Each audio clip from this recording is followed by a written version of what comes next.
Welcome to Hood Champion Boxing and Sports. British Boxing Chaos. There's so much going on in boxing that it's coming damn near impossible for me to do like I used to do and cover everything. But that's why I'm doing these roll-ups. So, matter of fact, let's do this. Let's get rid of me. And let's stretch this out. Now listen. British boxing feels emotionally overloaded right now. Between the heavyweight chaos, dangerous rematches, comeback stories, ped controversy, title frustrations, and young monsters rising, fans feel like the UK scene is simultaneously thriving and spiraling at the same time. Now, you got somebody who's not from the UK, he's from Germany, but Agit Kabayel, he wants Usyk. And I just threw him in here because he's got some of them boys running, doesn't he? Agit Kabayel, man, he just can't get the damn title fight. But he wants Usyk. Usyk is in a bad spot because he either fights him or he gives up the damn belt. But is Usyk really avoiding him? Now, Kabayel continues calling for the fight. And the hardcore fans are starting to wonder, is Usyk quietly avoiding one of the division's most dangerous pressure fighters? And you know what? Kabayel's specialty is them body shots, and Usyk doesn't like taking shots to the body. Now, with Kabayel, his stock has risen massively because most people view him as disciplined, relentless, intelligent, physically exhausting. He's just a nightmare in the ring.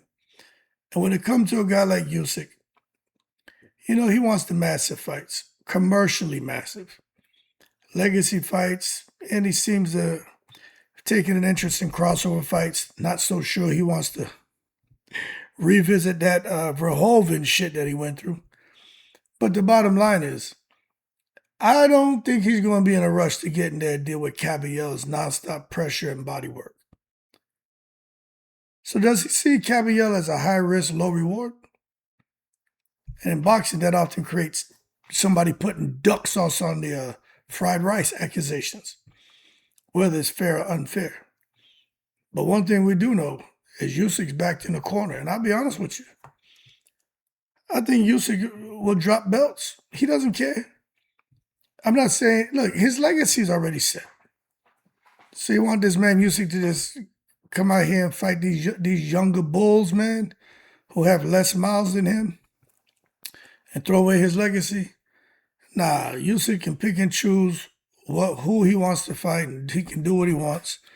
But to me, he should just go ahead and retire on top. He has nothing left to accomplish, but I think Turkey Al-Sheikh might have him by them Ukrainian balls, because as he continues fighting, makes you wonder, when you got a guy like Turkey Al-Sheikh paying you that kind of money, you got to give him something in return. And that may be, a few more years of fighting. Now, you got Vito Milnecki Jr., who's ready for the big names. Now, he's beginning to publicly position himself for the elite level competition against names like Adamus and Arizona De Lara. Now, fans respect Vito's confidence because he's stepping toward experienced champions, and this shows a lot of ambition. Many believe this next phase will determine, whether Vito is true championship material or simply a talented prospect. But time will tell. Just like time has told us about Andy Lee.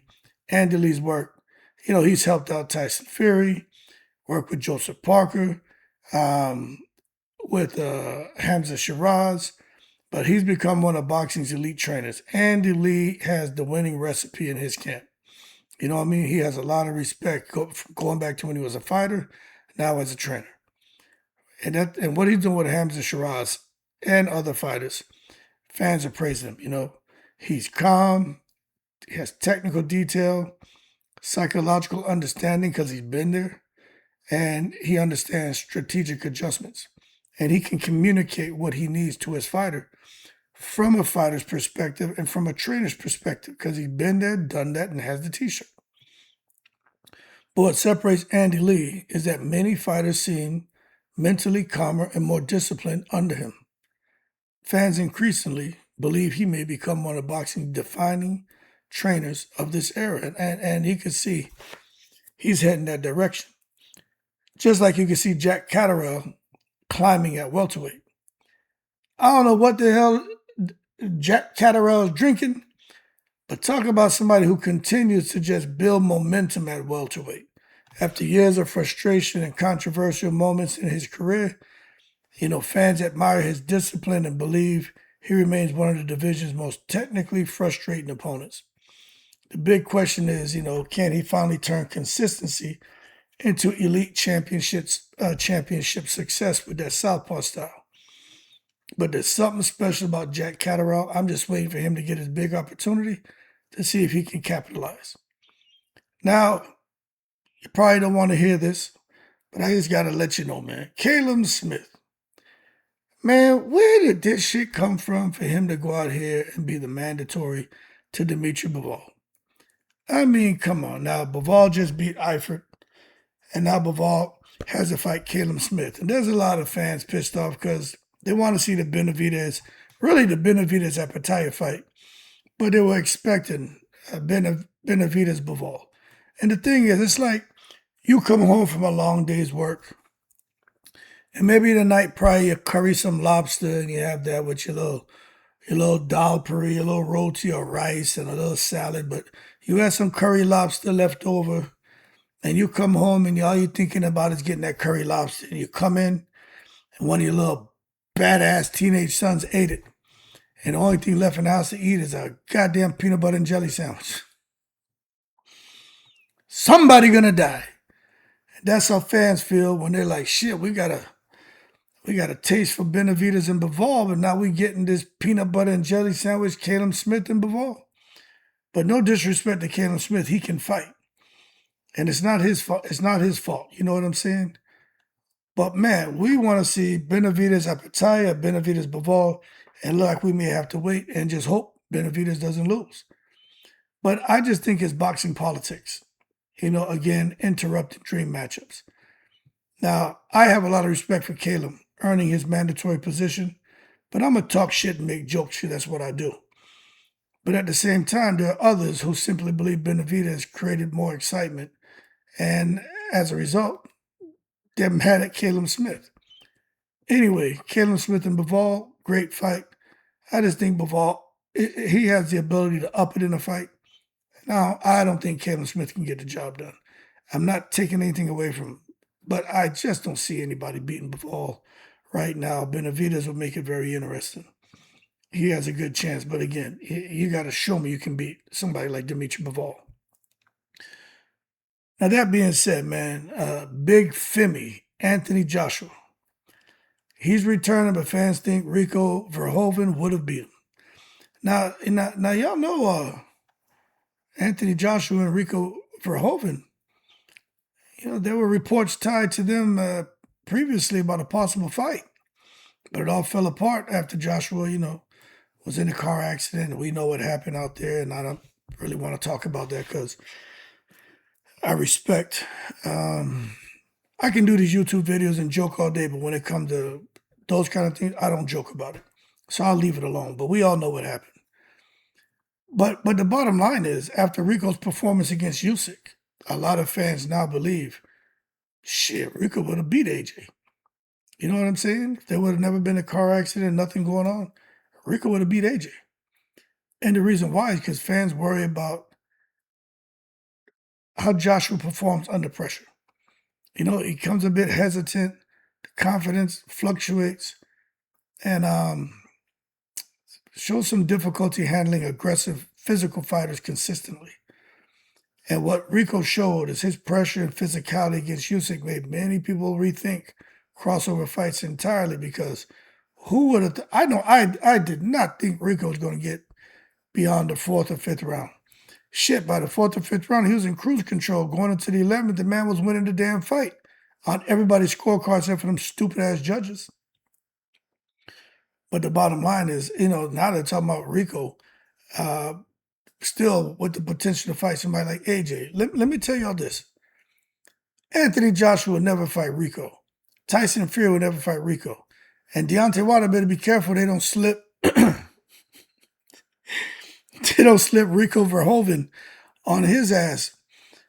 Water just better be cool and leave that guy alone because Verhoeven is the real deal, folks. And this is why I think Water should just go ahead and fight Derek Chisora. Derek Chisora ain't going away. That man refused to go away. He like a bag fart, you know what I mean? You walk in a room, the shit is still there. You come back 4 hours later, the room still smell like fart. Some nasty ass them went down there, man, and damn near shit themselves. That's how Derek Chisora is. He just won't go away. Derek Chisora. Matter of fact, I kindly request in the most respectful way that you'll hold your horses and stop taking to the stupid. Go away, Derek Chisora. Go your ass and retire somewhere. You had all these years of brutal wars. We all respect you. We know you the real deal. Ward Chisora. We know what we get. But take your ass and retire and chill out with the beautiful family you have, man. But it looks like it's not going to happen, people. The word on the street is Chisora and Deontay Wilder is supposed to be rematching. But then there were talks about Usyk possibly fighting Deontay Wilder, even after he said he wasn't going to fight him. So I don't know what's going to happen, but I think Chisora realistically is looking at fighting Wilder, Joseph Parker, or Dillian White. But no matter what he decides to do, you got to admire his warrior mentality. The man liked fighting. But at the same time, a lot of us are increasingly worried about long-term damage and punishment. He takes too much damage, folks. He's tough, I get it, but he got them beautiful family. I think he has what, 2 girls, 1 son, or something like that. But the bottom line is, man, I don't want to see 10 years down the road where the man can't do what he says, walk his daughter down the aisle. That's something he really wants to do. I pray everything goes well for him, but he gonna do what he wants, you know. Just like old Tyson Fury, Luck E. Fury. I beat him fair and square. Deontay Wilder doesn't want to give me my credit. Hey, yo, Tyson Fury, man, quit taking it to the stupid. But for all the fans out there, is Tyson Fury desperate? What y'all think about old Fury? You know, him and AJ already signed. The contracts are done. He and AJ are going to fight as long as they both win their next matchups. But this thing with him and AJ now fighting, I don't need to question the motivation. We know what it is. It's money. But I'll tell you this. I do think Tyson Fury sees Joshua as mentally vulnerable, emotionally distracted. And I think he feels AJ's easier to beat now, particularly after reports surrounded personal emotional struggles and grief connected to, the tragedy that, we all know about. And then people are arguing that, Fury, it could all be strategic. They couldn't make the fight happen in the past. Now where it seems AJ is at his weakest psychologically, the big GK is deciding that he wants to fight him. So, I'll tell you this. I want to give Fury the benefit of the doubt where he's not just trying to take advantage of a emotionally wounded AJ. I think it really boils down to him and AJ both signing them contracts because it's one of the richest fights in boxing history. That's what I think. So if they can sign a contract, they can fight each other. But one thing for sure, they ain't fighting no damn Moses Itauma. The Moses Itauma hype is real. That shit has reached insane levels, man. Itauma continues generating terrifying levels of hype. And after Rico troubled Usyk, fans now believe Itauma might actually beat Usyk right now. And I know this sounds crazy to some people, but fans see that speed, explosiveness, the fearlessness, the youth, and the killer instinct that Itauma possesses. Some believe Itauma may represent the future heavyweight monster of the sport. I think so too. But one guy who does not is Lawrence Okoli. And what's the deal with him and these pads, man? Did we ever get an answer on that? All these controversy discussions going around surrounding them pads? I mean, what's going on? Because his reputation hasn't fully recovered. What do they think? The talks are just going to go away? And even without formal conclusions, fans increasingly demand transparency, accountability, and clean testing clarity. And we haven't heard anything, so, I ain't letting them off the hook. You better come out here and clear all that up because that's a bad look. I would have never thought he would test positive for no pads. But he did recently move up to heavyweight, and you just don't know. These guys get desperate. But let's just wait till he gives his side, see if he can prove his innocence, and just go from there. Now, I'll tell you a fight that I think would be interesting seeing Richard Riakporhe against Deontay Wilder. That's like a fantasy matchup for me that I would like to see. Both of those guys are tall. I ain't saying they look exactly the same, but they kind of resemble in some ways. You know what I'm saying? Like they could be brothers, man. But they both bring danger, power, unpredictability, and vulnerability. So I think it would become, an explosive knockout war or complete chaos. You just never know what's going to happen next with Wilder because he wants to keep fighting. But I wouldn't be surprised if somehow he falls into a little $10 million fight against Riakporhe to use Wilder as an opportunity for Riakporhe to grow his profile. But you just never know what you're going to get with Wilder because Wilder can knock you out. But Chris Eubank Jr. is still looking to keep boxing. I don't want to see him fight at 160. Go to 168. No more of these rehydration clauses. Just stop. But if he's going to return to 160, I'm going to worry. I'm telling you, I'm concerned about him. I like Eubank Jr. He doesn't need to be at 160, man. Them weight cuts, brutal. It's too harsh now, man. He ain't young anymore. The body's aging.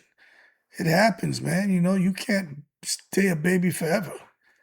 And that physical strain to me is just becoming dangerous, man. So just stay at 168. Don't try to fight at 160. And if you can't do it, try to do a catch weight. If not, just retire. He made good money fighting Conor Ben. If they want the trilogy, then him and Conor can make it happen. I know Conor would fight him at 168 with no rehydration because Conor's looking at that money. Conor don't give a shit if he loses or wins. I'm not saying he wants to lose, but he wants that money. You put $20 million in front of Conor Ben, he'll probably fight at 200 pounds. Conor don't give a shit. 200 pounds loses, you put $20 million in the bank, he's a happy guy. He go buy him another one of them damn Rolls Royce or whatever the hell he bought. Got to enjoy your money while you can. Because this rematch with Dubois and Wardley that they're talking about, I just put it in, both of them may not be able to enjoy their money because they're going damn near kill each other, turn their brains into applesauce, man, or mashed potatoes. I do not want to see these guys fight again because I worry about someone go get killed in there. So it has me excited, but it has me terrified because, man, that first fight already carried heavy emotional tension. Then the rematch probably be more violent, more emotional, more dangerous physically. Shit, some people online are even saying one of them may not leave the ring the same. This is how brutal fans expect a rematch to become. I agree with that sentiment. One of them may not leave the ring the same. And if Wardley hasn't learned how to deal with the physicality that Dubois brings in the ring with that big potato head and them elbows and everything else, Wardley's going to get banged up just like he did last time. And I don't want to see that Wardley's a good guy, but if he doesn't know how to fight that kind of fight, he need to leave this rematch alone. Go and do something else. But they're going to do what they want. You know what I'm saying? So it is what it is. But at the end of the day, the bigger picture, British boxing is entering a new era. And I know there are a lot more fighters out there. But I ain't got time to be here for 2 hours talking about all them fighters. I pick and choose a batch with dialogue. Then I'll do another British boxing chaos, British boxing roll-up, and we'll talk about them. So hold your horses and quit taking it to the stupid. UK boxing scene now feels split, man. Got aging legends, mentally exhausted stars, political frustrations, and terrifying young contenders rising really, really fast. At the same time, you got Fury, Joshua Dubois, Itauma, Shiraz, and others continue keeping British boxing at the center of global conversation. And fans feel the next 2 to 3 years may completely reshape the sport, with the Brits leading the way. Y'all keep cool. Shout out to the veterans, all 7 continents. Derek Chisora, retire your ass and quit messing around. Yo, I'm in the breeze.